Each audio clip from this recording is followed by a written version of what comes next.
एक गांव में जुम्मन शेख और अलगू चौधरी रहते थे। दोनों में बहुत गहरी दोस्ती थी। एक दूसरे पर भरोसा भी अटल था। और हो भी क्यों ना, वो बचपन से एक दूसरे के सच्चे और पक्के दोस्त जो थे। दोनों साथ साथ खेलते कूदते बड़े हुए थे। दोनों के खेत आस पास में थे। दोनों के दिन की शुरुआत एक दूसरे के साथ होती और शाम एक दूसरे के साथ खत्म। जब जुम्मन हज पर जाता तो अपने घर और खेत की जिम्मेदारी अलगू को देकर जाता। और इसी तरह जब अलगू गांव से कहीं बाहर जाता तो अपने अपने घर और खेत की जिम्मेदारी जुम्मन को देता था। जुम्मन की एक बूढ़ी खाला थी जो कि अकेली थी।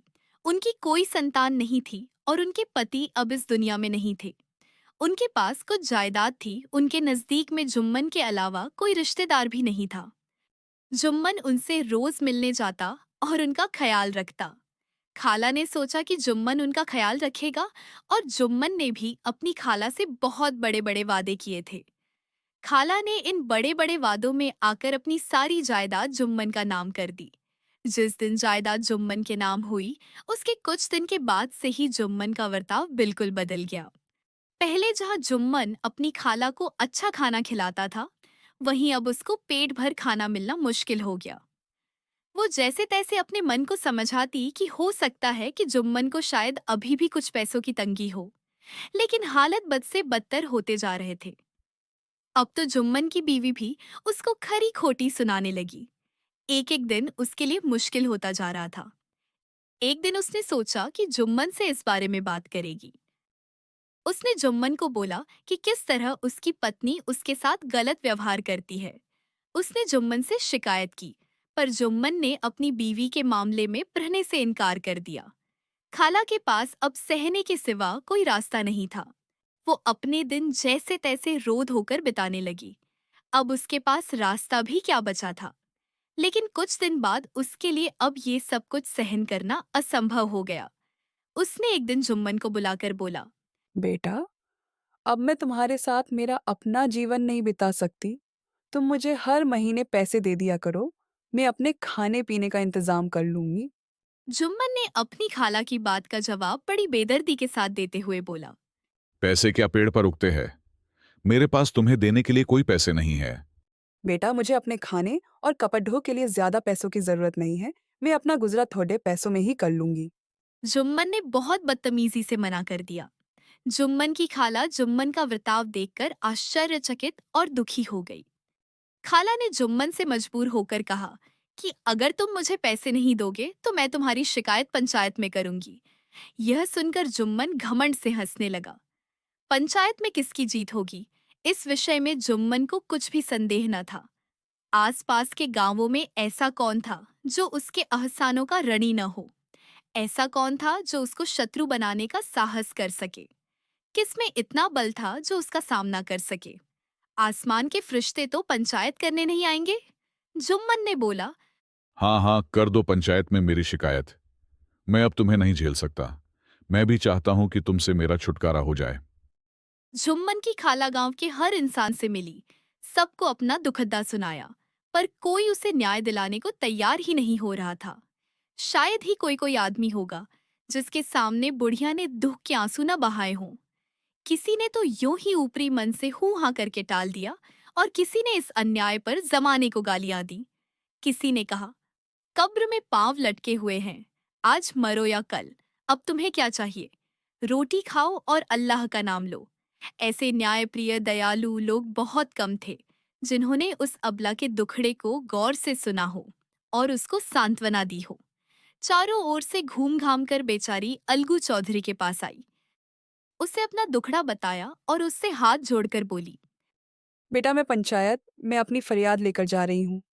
बेटा, तुम भी पल भर के लिए मेरी पंचायत में चले आना। यह सुनकर अलगू ने खाला को बोला, मुझे बुलाकर क्या करोगी? कई गांव के आदमी तो आएंगे ही।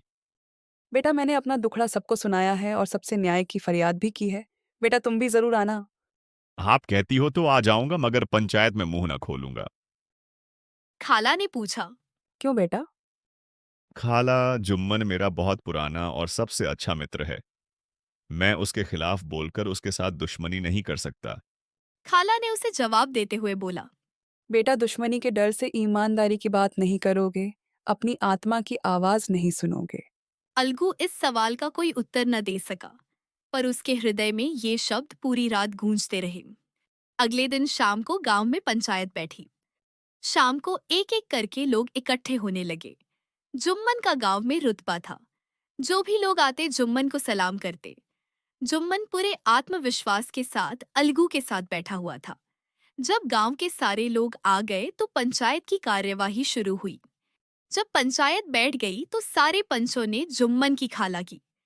फरियाद सुनने से पहले सरपंच का चुनाव करने निर्णय लिया। पंचों ने जुम्मन से पूछा, जुम्मन किसे इस पंचायत का सरपंच बनाओगे?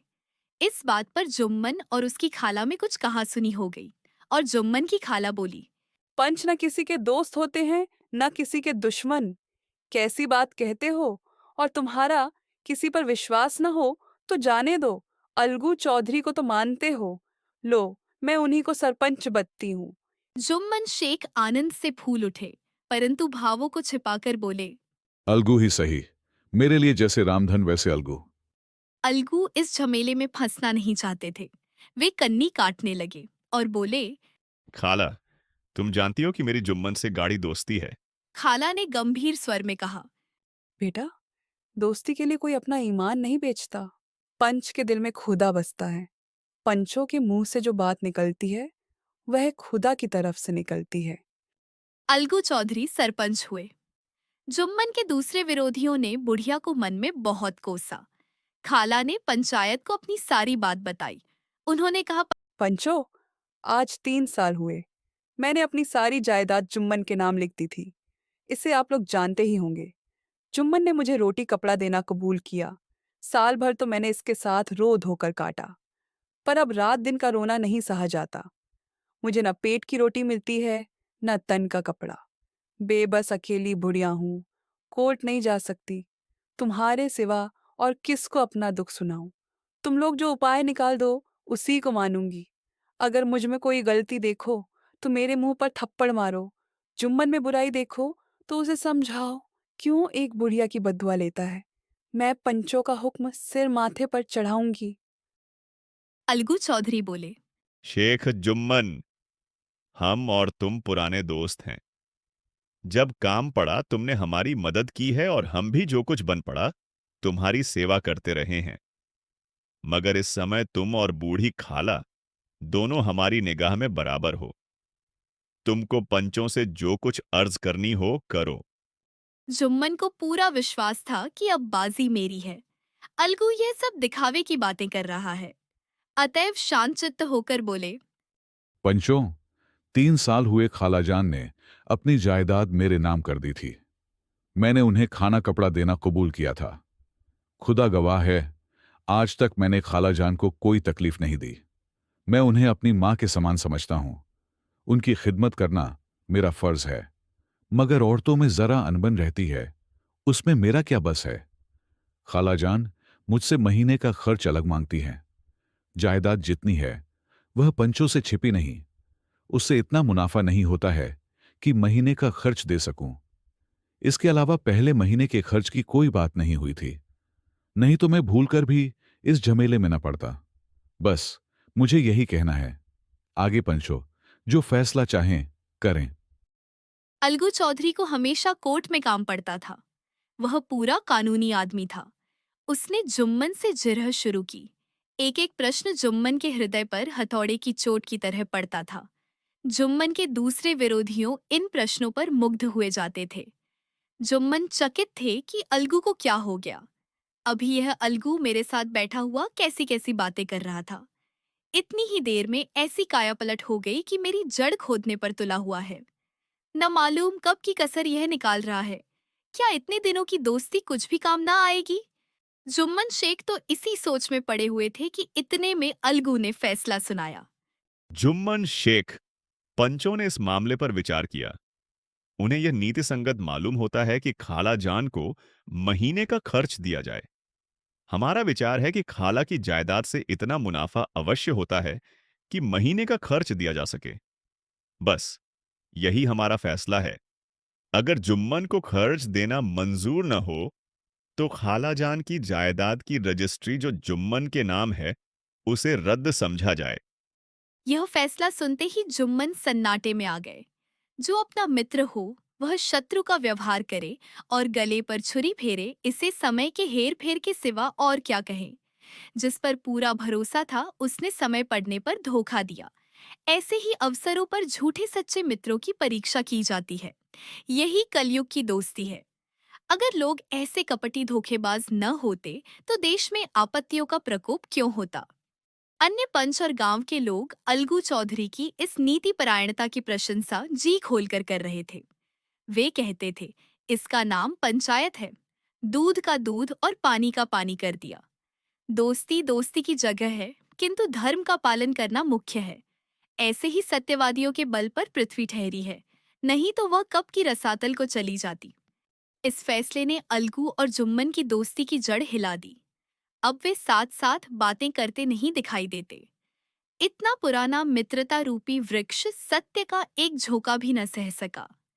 सचमुच वह बालू की ही जमीन पर खड़ा था।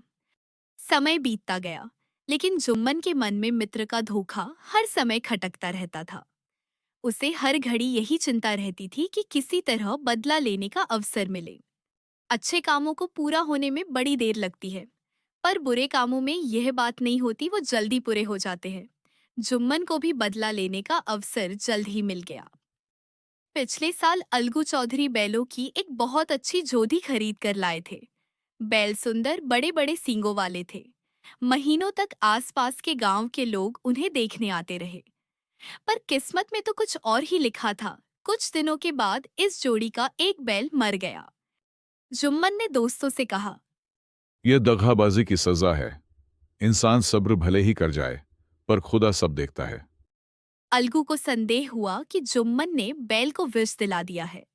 अलगू की बीवी ने भी जुम्मन पर ही इस दुर्घटना का दोषारोपण किया। उसने कहा, जुम्मन ने कुछ कर करा दिया है। अलगू की बीवी और जुम्मन की बीवी में इस विषय पर एक दिन खूब ही वाद विवाद हुआ। जुम्मन ने किसी तरह शांति स्थापित की।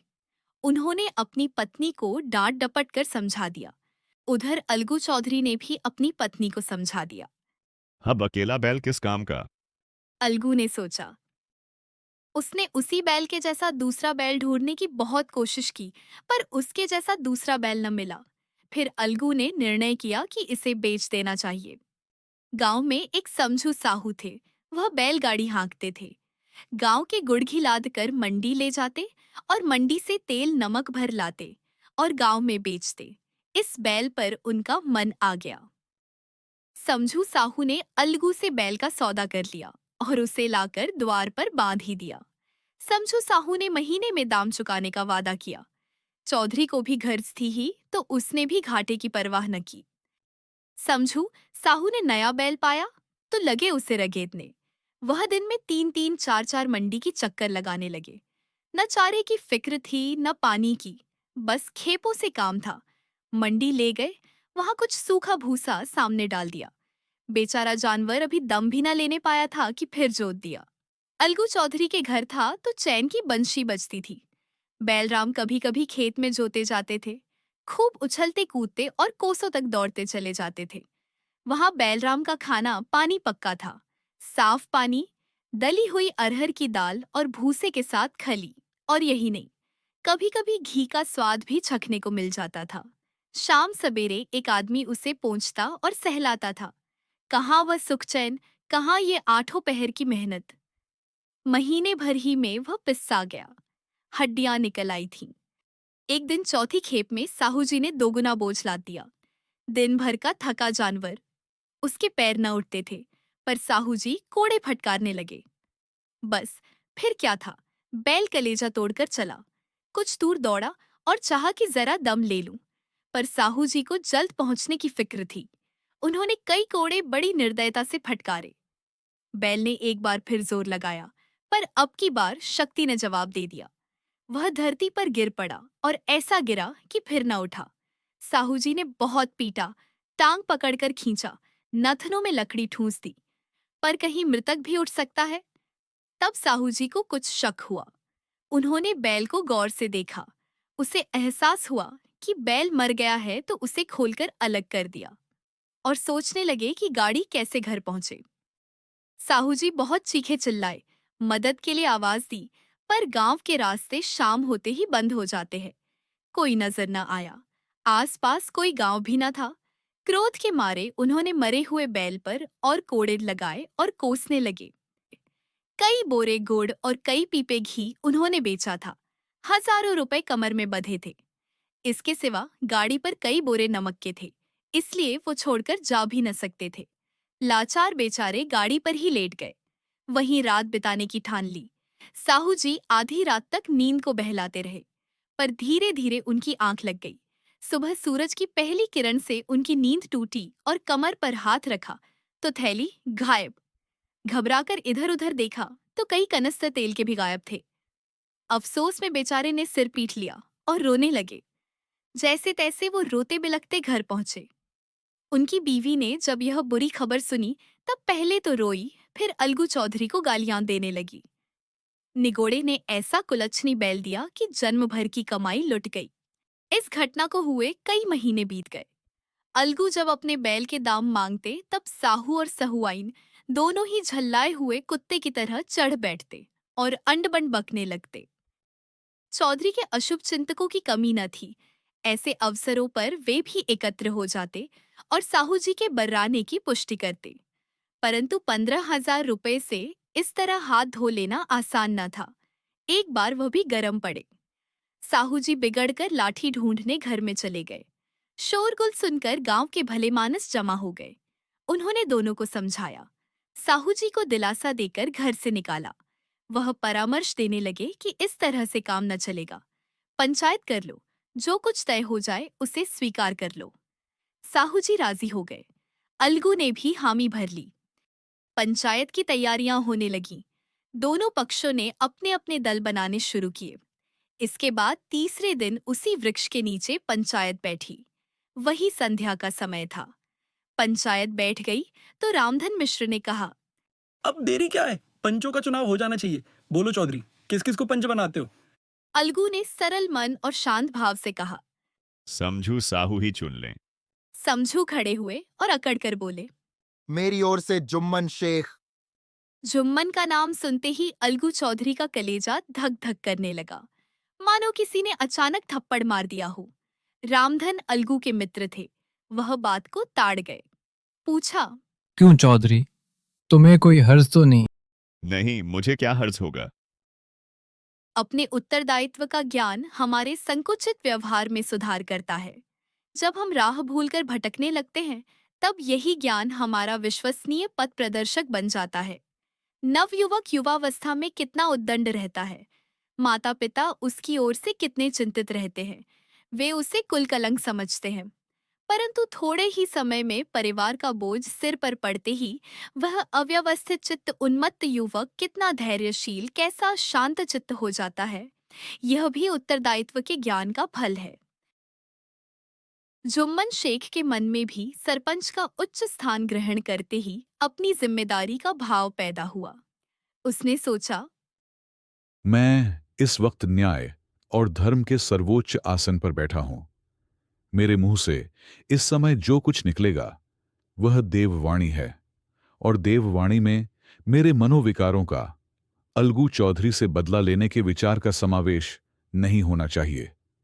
मुझे सत्य और न्याय से बिल्कुल भी नहीं हटना चाहिए। पंचों ने दोनों पक्षों से सवाल जवाब करने शुरू किए। बहुत देर तक दोनों दल अपने अपने पक्ष का समर्थन करते रहे। इस विषय में तो सब सहमत थे कि समझू को बैल का मूल्य देना चाहिए, परंतु दो महाशय इस कारण रियायत करना चाहते थे कि बैल के मर जाने से समझू को हानि हुई। इसके प्रतिकूल दो सभ्य मूल के महाशय समझू को दंड भी देना चाहते थे, जिससे फिर किसी को पशुओं के साथ ऐसी निर्दयता करने का साहस न हो। अंत में जुम्मन ने फैसला सुनाया। अलगू चौधरी और समझू साहू, पंचों ने तुम्हारे मामले पर अच्छी तरह विचार किया। पंचायत समझू को निर्देश देती है कि बैल का पूरा दाम दें। जिस वक्त उन्होंने बैल लिया उसे कोई बीमारी न थी। अगर उसी समय दाम दे दिए जाते तो आज समझू उसे फेर लेने का आग्रह न करते। बैल की मृत्यु केवल इस कारण हुई कि उससे बड़ा कठिन परिश्रम लिया गया और उसके दाने चारे का कोई अच्छा प्रबंध न किया गया। रामधन मिश्र बोले, समझू ने बेल को जानबूझकर मारा है, अतः उससे दंड लेना चाहिए। जुम्मन बोले। ये दूसरा सवाल है, हमको इससे कोई मतलब नहीं। एक महाशय ने कहा, समझू के साथ कुछ रियायत होनी चाहिए। जुम्मन बोले, यह अलगू चौधरी की इच्छा पर निर्भर है। यह रियायत करें तो उनकी भलमनसी। अलगू चौधरी फूले न समाये, उठ खड़े हुए और जोर से बोले। पंच परमेश्वर की जय। प्रत्येक मनुष्य जुम्मन की नीति को सराहता था। इसे कहते हैं न्याय। यह मनुष्य का काम नहीं, पंच में परमेश्वर वास करते हैं, यह उन्हीं की महिमा है। थोड़ी देर बाद जुम्मन अलगू के पास आए और उनके गले लिपट कर बोले, भैया, जब से तुमने मेरी पंचायत की तब से मैं तुम्हारा प्राणघातक शत्रु बन गया था। पर आज मुझे झांत हुआ कि पंच के पद पर बैठकर न कोई किसी का दोस्त होता है न दुश्मन। न्याय के सिवा उसे और कुछ नहीं सूझता। आज मुझे विश्वास हो गया कि पंच की जबान से खुदा बोलता है। अलगू रोने लगे। इस पानी से दोनों के दिलों का मैल धुल गया। मित्रता की मुरझाई हुई लता फिर हरी हो गई। दोस्तों, उम्मीद है कि आपको यह कहानी पसंद आई होगी। ऐसी और भी कहानियां सुनने के लिए चैनल को सब्सक्राइब करें और बेल आइकन पर क्लिक करें।